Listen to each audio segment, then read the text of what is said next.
Kuna habari nyingine, tetesi za chini.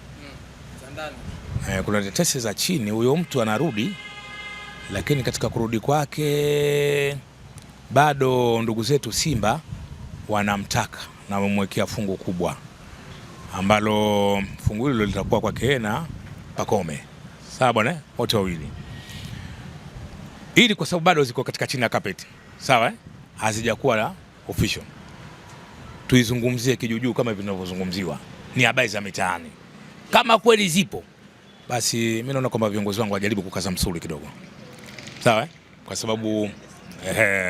sababu kipindi hiki tulichokuwa nacho vile kuna wachezaji hapa katikati baada ya ligi wataondoka wengi tu Yanga, ambao wenyewe hadhi yao.